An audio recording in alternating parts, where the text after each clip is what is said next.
श्री राम जय राम जय जय राम। श्री राम जय राम जय जय राम। श्री राम जय राम जय जय। बोलिए सियावर रामचंद्र की जय।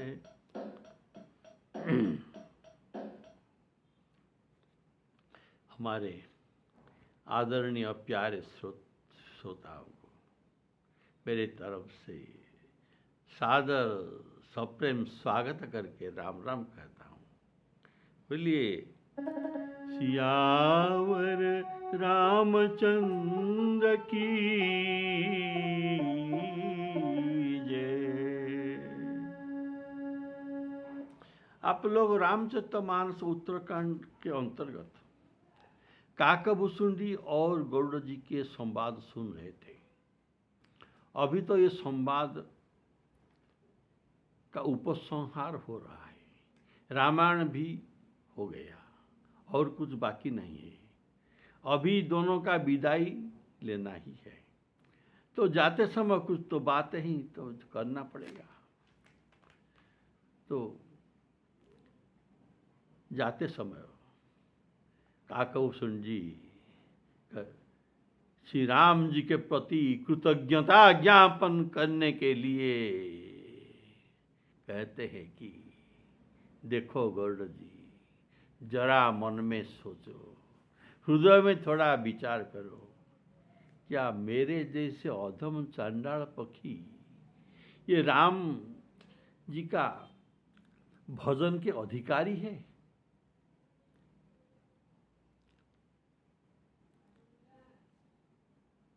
ऐसा कोई तो अधिकार मिलना नहीं चाहिए।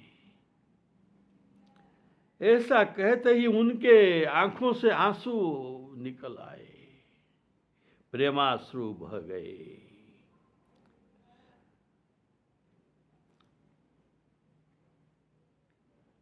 बोले श्यावर रामचंद्र की जय।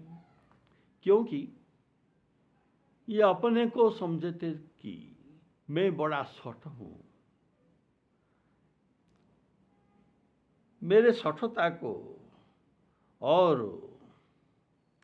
भगवान ने ध्यान नहीं दिया। क्यों? इनकी कृपालुता पर। ये कृपालु है ना, ये कृपालुता पर, ये मेरे सठता पर ध्यान नहीं दिया। ऐसे भगवान के कृपालु भाव को याद करके, स्मरण करके ये भावोविह्वल हो गए। श्री राम जी कैसा है, कैसा कृपालु है, कैसा भगवान है कि मेरे जैसे सठ पर इनका कृपा हुआ और मैं उनका भजन के अधिकारी होकर उनका प्रिय पात्र हो गया। बोलिए श्यावर रामचंद्र की जय। ऐसा कहते कहते इनके आंखों से आंसू और वाणी गदगद हो गया। बोले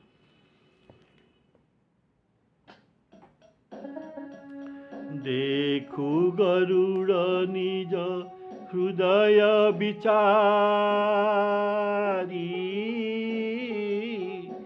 मैं रघुबीर भजन अधिकारी। देखु गरुड़ निज हृदय विचारी, मैं रघुबीर भजन अधिकारी।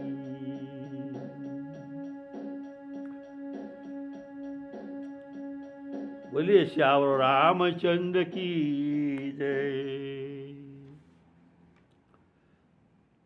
और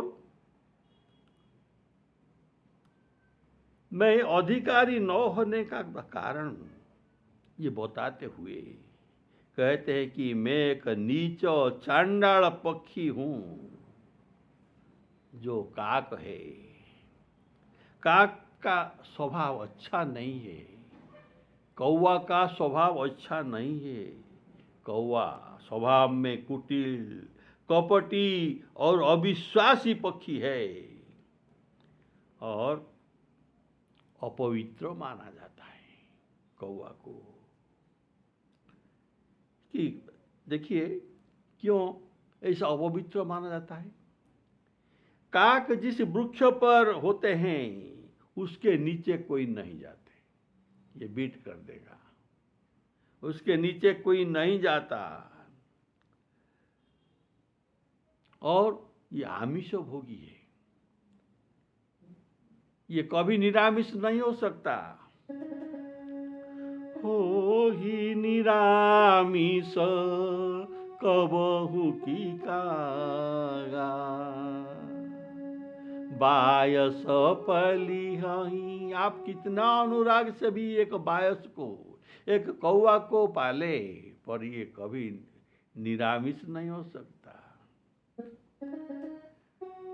बायस पली हही अति अनुरागा, हो ही निरामिष कबहु की का।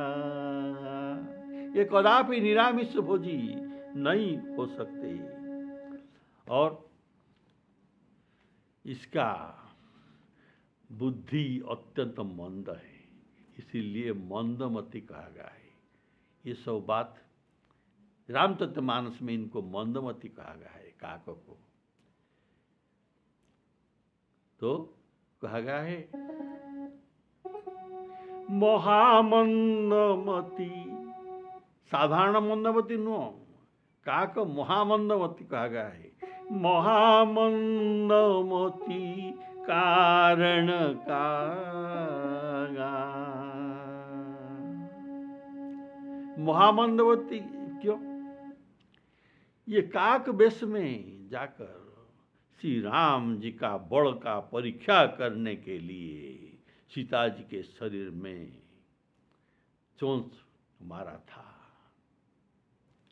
ये मंदमती जैसे कोई चींटी सागर की थाह मापने के लिए जा रहे हैं, ऐसे जयंत इंद्र का पुत्र श्री राम जी के बल को नापने के लिए गया था।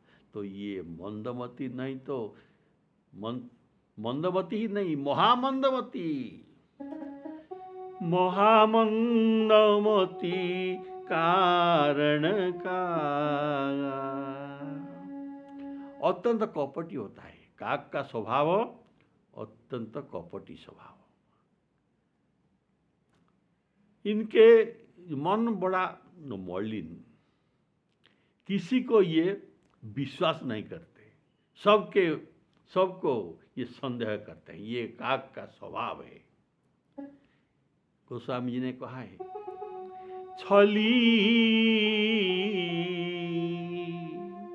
छलना करने वाले, छली मलिन कबहू न प्रतीति,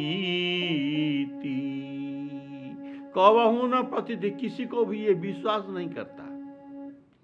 बोलिए श्यावर रामचंद्र की। और इसका कौवा का स्वभाव है कामी स्वभाव। ये बात लिखा गया है। कामी काक बोलाक विचारे। ऐसे इसका बुद्धि तो बहुत मलिन है और इनको एक अपशकुन पक्षी भी माना जाता है। और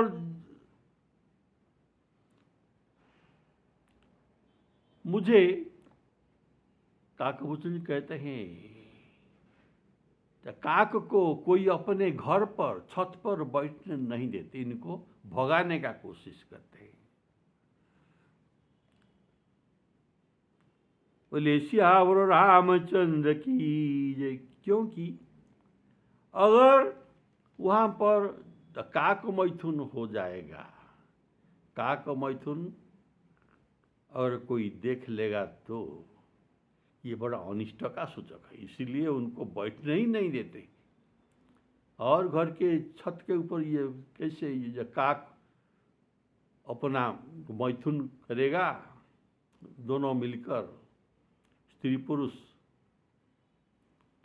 ये बड़ा अपशकुन है, इसीलिए इनको बैठने ही लोग नहीं देते। देखिए भरत जी जब अयोध्या वो वापिस आ रहे थे अपने नौनिहाल से लौटकर,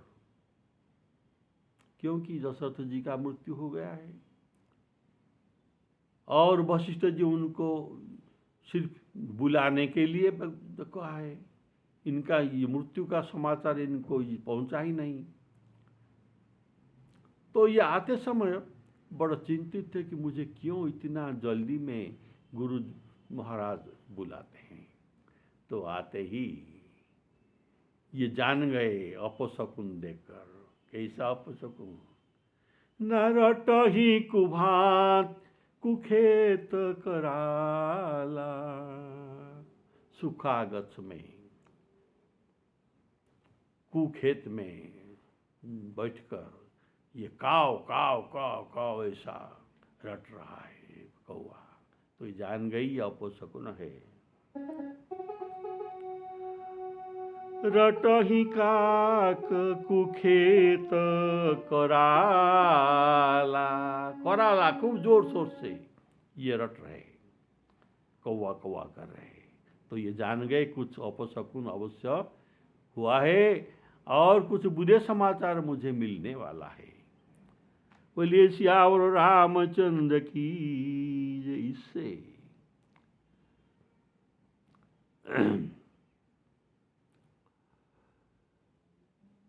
और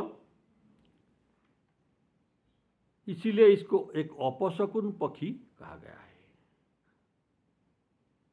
तो मेरा कितना कुटिल स्वभाव, अविश्वासी, मनमलिन, ये मनमलिन वाला तो श्री राम जी के बिल्कुल पसंद नहीं है, क्योंकि ये तो कहते हैं निर्मल मन जन सो मोहि पावा। निर्मल मन जन सो मोहि पावा। मोहि कपट छल छिद्र न भावा। तो मैं संपूर्ण अनधिकारी हूँ, राम भक्ति का मैं संपूर्ण अनधिकारी हूँ। और पर क्या हुआ, मैं एक पतित हूँ, लेकिन हमारे राम जी तो पतित पावन है। अपने भक्तों के पतित पावना के गुणों, इनके जो भक्तों को पतित भक्त को पावन करने वाले जो गुण, इनका ये प्रमाण दे दिया। इसका प्रमाण मैं हूँ। ये पतित को कैसे पावन करते हैं। मैं जैसे चंडाल पक्षी को, अपशकुन पक्षी को ये कैसे पवित्र कर दिया। ये इनके पतित पावन गुणों का परिप्रकाश करता है। बोलिए सियावर रामचंद्र की जय। और क्या क्या, जिसके पास हरि वाहन, श्रीहरि के वाहन पक्षीराज तो गरुड़ भी मेरे पास आकर राम कथा सुने, अर्थात कितना मेरा गौरव बढ़ा दिया श्री राम जी ने। मैं शकुन में अधम हूँ, सब प्रकार से अपवित्र हूँ, पर प्रभु मुझे जगत पावन कर दिया।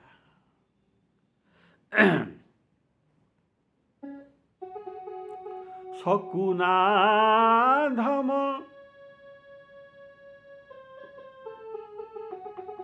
शकुनाधम सब भांति पावन। प्रभु मोहि कीन विदित जग पावन। प्रभु मोहि कीन विदित जग पावन।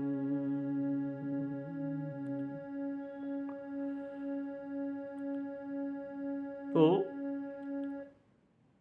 इनके समुद्रवत तो कृपा श्री राम जी की, जासु कृपा नहीं कृपा सिराती। जितना कृपा करने पर इनका कृपा कम नहीं हो जाता, क्योंकि समुद्रवत है। और बोलिए सियावर रामचंद्र की। देखो जो गौड़ जी, यद्यपि मैं सब प्रकार से हीन हूं, तो भी मैं आज धन्य हो गया कि श्री राम जी ने मुझे अपना खास सेवक मान लिया, खास भक्त, अपना जन मान लिया, संत समागम दिया, सत्संग दिया।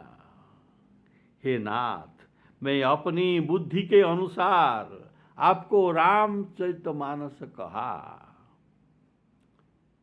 कुछ भी बात छिपा नहीं रखा।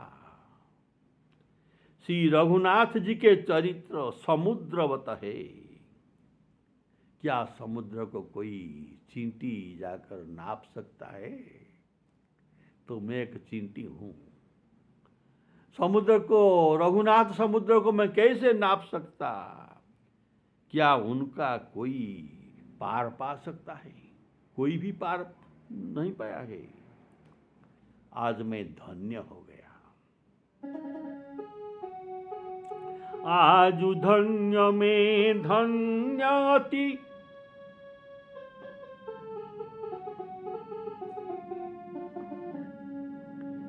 धन्य तो साधारण धन्य नहीं, अति धन्य। आज धन्य में धन्यति, यद्यपि सब विधिहीन, यद्यपि सब विधिहीन। निज जन जानी राम मोहि,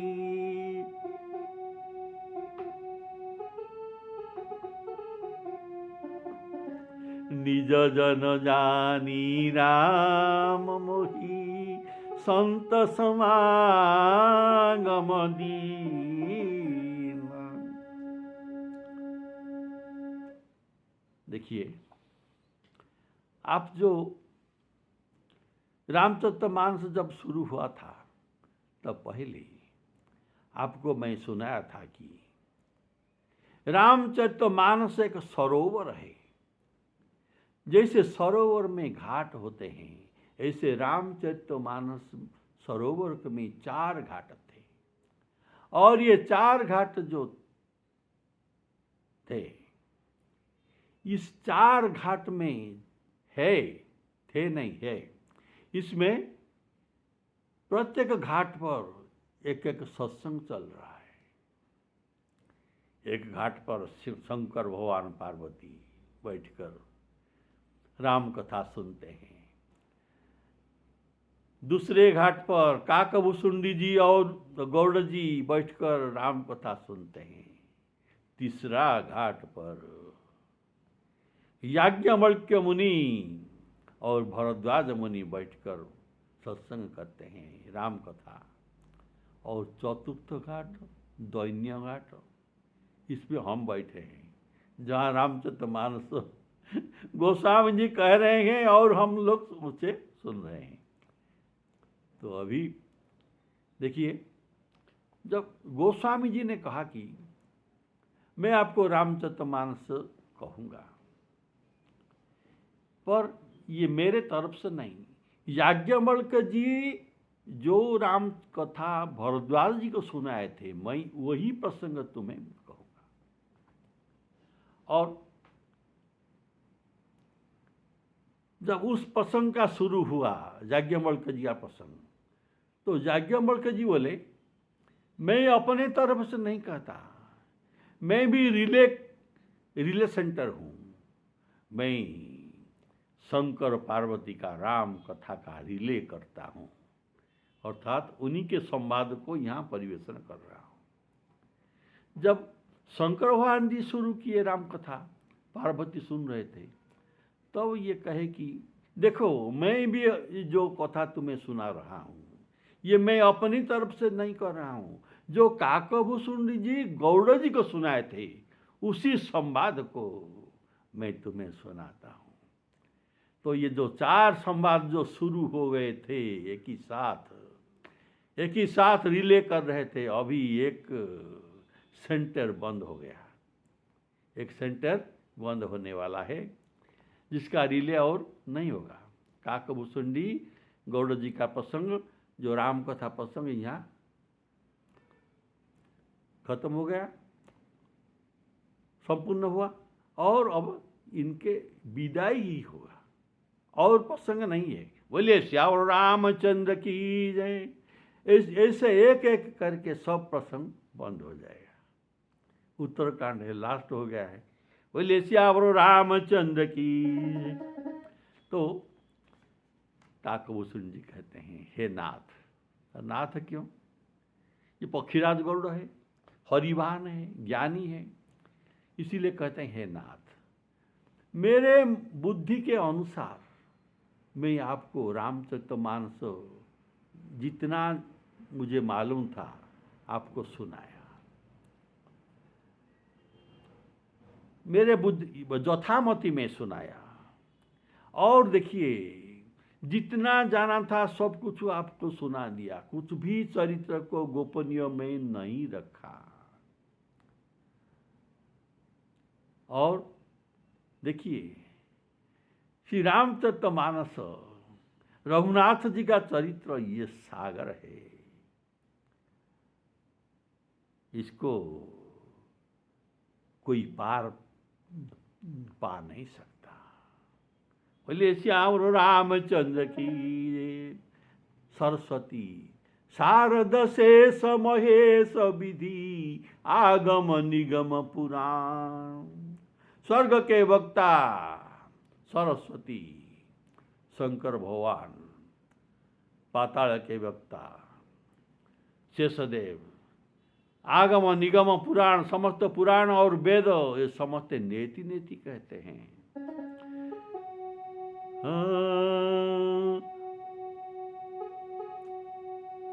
बोलिए श्यावर रामचंद्र की जय। शारद शेष महेश विधि ब्रह्मा आगम निगम पुराण। नेति नेति कही जासु गुण करहि निरंतर गान। निरंतर ये गान कर रहे हैं। शेषदेव 1000 मुख से गान कर रहे हैं, लेकिन रघुनाथ जी का चरित्र को पार नहीं पाए तो नेति नेति कह दिया, नैति नैति। देखिए सरस्वती कितना मुख में कह रहे हैं, ये अनंत मुख में जितना वक्ता कह रहे हैं ये सरस्वती का ही वरदान है, और हमारे वाग्यंत्र पर यही ताड़न करते हैं। तो ये अनंत मुख से श्री राम कथा कर रहे हैं, लेकिन आज तक कोई भी वक्ता जो अनंत मुख में सरस्वती का मुख से जो कहते हैं ये भी अंत कर नहीं पाए, इसलिए नेति नेति कहते हैं। बोले श्यावर रामचंद्र की, क्योंकि ये चरित्र सिंधु है, चरित्र सागर है। नाथ जथा मति भासेउ,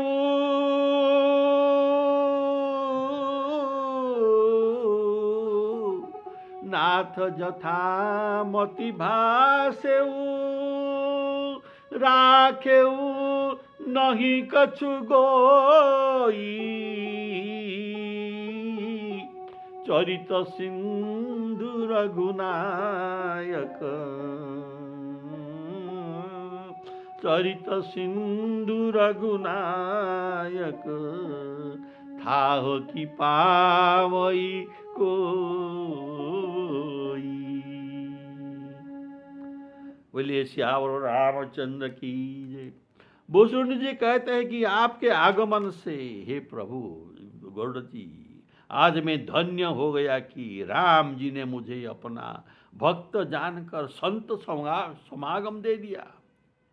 यहाँ आज कहने के यह भाव जान पड़ता है कि आज ही गरुड़ जी आए। यहाँ आज प्रयोग हुआ, मुझे आज दिए, आज मुझे संत समागम दिया, अर्थ ये आज का चरित्र है। तो आज ही गरुड़ जी आए और उनका भी सत्संग भी आज ही हुआ है और आज ही ये विदाई हुए हैं। आज ही राम कथा शुरू होकर संपूर्ण भी हो गया, ऐसा भाव निकलता है। लेकिन ऐसा तो नहीं हो सकता, ये तो एक दिन में ये नहीं हो सकता, बहुत दिन अगर ये लगता होगा। तो इसका भाव क्या है, आज क्यों लिखा गया? ये तो बहुत दिन लगा, बहुत समय लगा, लेकिन आज यहाँ लिखा गया। इसका कारण है भूषुंड जी के, देखिए बड़ा सुंदर भाव है, सुन लीजिए। भूषुंड जी के आश्रम पर, आश्रम कहाँ पर है ना, नीला पर्वत पर, नीला पर्वत पर जो सुमेरु के पास है, प्रतिदिन 4 युग होता है। प्रतिदिन कितना युग होता है? प्रतिदिन 4 युग होता है। अर्थात दिन में जो 4 प्रहर है ना, प्रति पहर का एक युग होता है। ब्राह्म मुहूर्त में शुरू हो गया सत्य युग, इसके बाद 4 प्रहर के बाद त्रेता युग शुरू हो गया, इसके बाद द्वापर और अंत में कली युग चतुर्थ प्रहर में, ऐसा होता है। तो पहले बताया गया था कि वहाँ जो नील पर्वत पर 4 वृक्ष है, याद कीजिए 4 वृक्ष है। पीपर पनस रसाल, पीपर पाकर, पीपर वृक्ष, पाकर जामुन वृक्ष, आम का वृक्ष और बट वृक्ष, ये 4 वृक्ष वहां पर है। पर्वत पर 4 वृक्ष है। तो 4 वृक्ष ये कहने का कारण, एक एक वृक्ष के नीचे एक एक युग होता है, एक एक वृक्ष के नीचे एक एक युग होता है, और वहाँ वही युग धर्म भी चलता है। तो देखिए सत्ययुग का धर्म है ध्यान। ध्यान यहाँ सत्ययुग में प्रसिद्ध है। अतः पीपल के वृक्ष के नीचे ये काकभूषणी चले जाते हैं और वहाँ ध्यान करते हैं। तो तब 4 प्रहर वहाँ रहते हैं, सत्ययुग चला जाता है। बड़ा विचित्र बात है। पीपर तरुतर ध्यान सो करही, पीपर तरुतर ध्यान सो करही। त्रेता युग में युग का धर्म है यज्ञ जाग यज्ञ त्रेता युग में प्रसिद्ध है। तो याग यज्ञ करने के लिए ये जामुन के वृक्ष के नीचे चले जाते हैं। पीपर तरुतर ध्यान सोधरई, जाप यज्ञ पाकर तर करही। और द्वापर युग में जो पूजा ही प्रधान है, तो पूजा करने के लिए तो मानस पूजा आम वृक्ष के नीचे चले जाते हैं। आम छाह कर मानस पूजा, तजी हरि भजनु न काज न दूजा। तो आम के छाव के नीचे ये द्वापर युगों को बिताते हैं, इनका धर्म पालन करते हैं। और एक रहा शेष कलियुग। कलियुग में ये आ जाते हैं बट के वृक्ष तले। बट वृक्ष के नीचे आ जाते हैं श्री राम पीप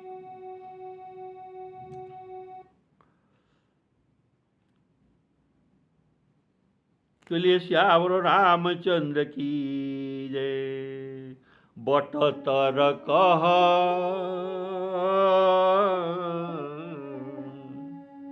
बट तर कह हरि कथा प्रसंगा, आवही सुनही बहुत विहंगा। जो कथावाचन होता है तब बहुत सारे विहंग आते हैं। और ये किसके तरह ना बट वृक्ष के नीचे। बट तर कह हरि कथा प्रसंगा, आवही सुनही बहुत विहंगा। देखिए, जब शंकर भगवान सती जी के विरह में इधर उधर घूम रहे थे, इनका मन ठिकाना नहीं था, तो अब ये घूमते घूमते आकर इस नील पर्वत पर देखा कि यहाँ बहुत सारे पक्षी राम कथा सुनते हैं और एक पक्षी भी राम कथा कहता है। तो ये कैसा बात है। तो ये भी एक पक्षी का रूप धारण करके उनके पक्षियों के संग बैठ गए और सब कथा सुने। बहुत प्रेम आया तो शुरू से अंत तक सब कथा ये सुने। तो वही कथा ये बताते हैं। मैं जो काकभुसुंडी जैसे सुना था और पक्षियों ने और गरुड़ जी ने जो सुन रहे थे, वही प्रसंग को मैं तुमको सुनाता हूँ। बोलिए श्यावर रामचंद्र की। तो ये 4 वृक्ष का प्रसंग ऐसा है। तीन पर एक एक बिटप विशाला, पाकरी जम्बू रसाल तमाला। पाकरी जम्बू रसाल तमा, तीन पर एक एक बिटप विशाला। बट पीपर बट बट वृक्ष, पीपर पीपल वृक्ष, पाकरी जामुन और रसाला आम, आम का वृक्ष। बोलिए श्यावर रामचंद्र की जय। तो ये कहते हैं मुझे आपने आकर जो सत्संग दिया मैं धन्य धन्य हो गया। बोलिए श्यावर रामचंद्र की जय। श्री सीताराम अर्पणामस्तु। तो हम भी धन्य हो जाएंगे।